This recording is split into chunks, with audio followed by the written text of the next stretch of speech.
بسم الله الرحمن الرحيم والشمس وضحاها والقمر إذا تلاها والنهار إذا جلاها والليل إذا يغشاها والسماء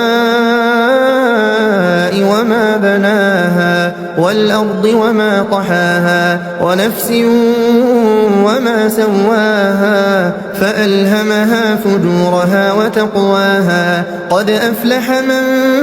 زكاها وقد خاب من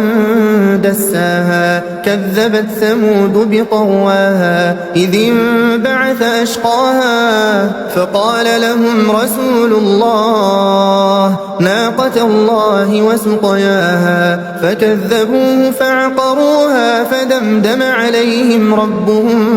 بذنبهم فسواها ولا يخاف عقباها